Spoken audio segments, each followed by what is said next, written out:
Jua-jua, selamat pagi, salam damai sejahtera untuk kita semua. Bapak, Ibu, saudara-saudara, sebelum kita kembali melanjutkan tugas dan tanggung jawab kita pada hari ini, mari terlebih dahulu kita menerima kebenaran firman Tuhan.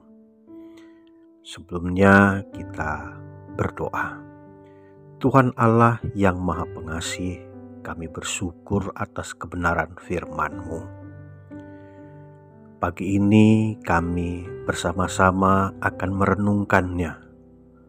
Mohon kiranya Tuhan menolong kami, agar firman-Mu dapat kami dengarkan, dapat kami mengerti, dan juga dapat kami lakukan sebagaimana Tuhan kehendaki dalam kehidupan kami.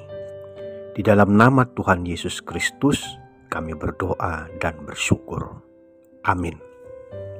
Saudara-saudara, firman Tuhan yang kita renungkan pagi ini dari 1 Samuel pasal 7 ayat 1 sampai ayat 14. Saya akan bacakan nasnya pada ayat 12. Demikian tertulis. Kemudian Samuel mengambil sebuah batu dan mendirikannya antara Mispa dan Yesana. Ia menamainya Ebenezer. Katanya, sampai di sini Tuhan menolong kita. Demikian pembacaan Alkitab. Berbahagia kita yang telah mendengar serta melakukannya. Saudara-saudara yang dikasihi Tuhan, semua orang berharap hidupnya selalu damai sejahtera. Tetapi tidak semua orang hidupnya damai sejahtera. Mengapa? Berharap saja tidak cukup. Dalam hidup ini tidak dapat hanya punya angan-angan atau keinginan saja.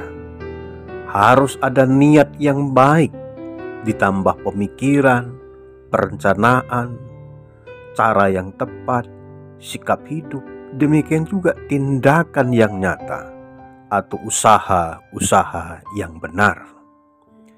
Belajar dari bacaan Alkitab pagi ini dari 1 Samuel pasal 7 ayat 1 sampai 14.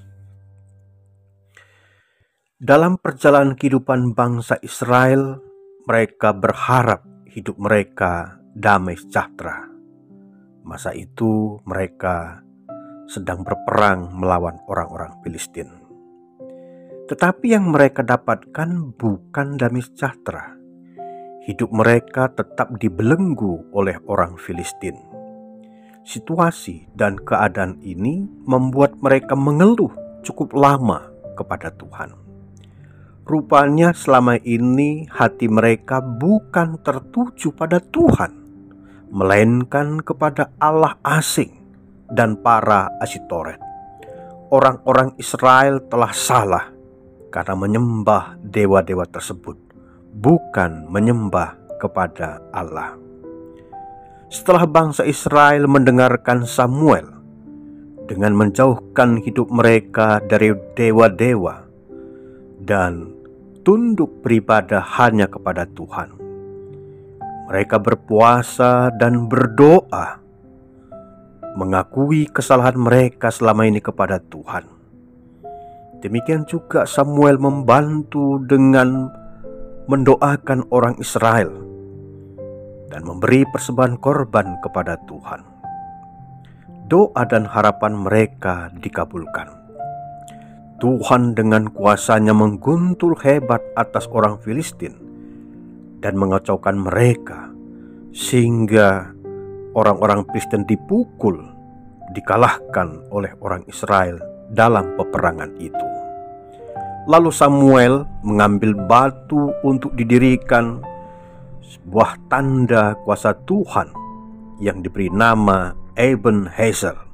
Katanya, sampai di sini Tuhan menolong kita. Saudara-saudaraku yang terkasih, dalam hidup ini kita berharap damai sejahtera. Tetapi untuk mendapatkannya, kita memilih cara-cara yang salah, yaitu segala sesuatu yang ada di dunia ini yang tidak berkenan bagi Tuhan.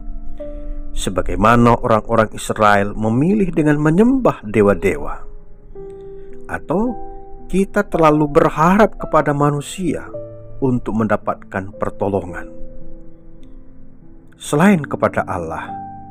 Bukankah segala sesuatu yang ada di dunia ini, termasuk manusia, tidak ada yang tetap? Artinya hanya terbatas dan sementara. Ujung-ujungnya kalau kita terus berharap kepada hal-hal yang tidak tetap, hanya terbatas dan sementara, ujung-ujungnya kita akan kecewa dan terus mengeluh dalam kehidupan ini. Saudaraku, marilah tunduk dan merasa malu dengan penuh penyesalan jika selama ini kita melupakan Tuhan. Dengarkan dan lakukan firman-Nya, sebab Tuhan Allah tetap setia mengasihi dan menolong kita. Kuasa Allah nyata untuk menyelamatkan hidup setiap orang yang senantiasa mengandalkan pertolongan-Nya. Biarkanlah hati kita tetap tertuju hanya kepada Tuhan Allah, agar setiap langkah jalan kita diterangi, setiap usaha dan jerih lelah kita dalam iman yang teguh kepada Tuhan mendatangkan keberhasilan dan hidup dalam damai sejahtera. Tuhan Yesus memberkati. Amin. Mari kita berdoa. Tuhan, ampuni salah dan dosa kami. Jika selama ini kami melupakan Tuhan yang sungguh mengasihi kami, jauhkanlah dari hidup kami segala sesuatu yang membuat kami condong kepada sesuatu yang tidak tetap, tidak kekal. Biarlah Roh Kudus yang senantiasa menerangi hati kami, agar kami tetap tertuju hanya kepadamu saja dalam setiap langkah kehidupan kami, dalam setiap usaha kerja keras kami, hanya mengandalkan kuasa pertolongan Tuhan. Berkati kami dalam kehidupan hari ini. Senantiasa kami beroleh sukacita, damai sejahtera dalam berkarya.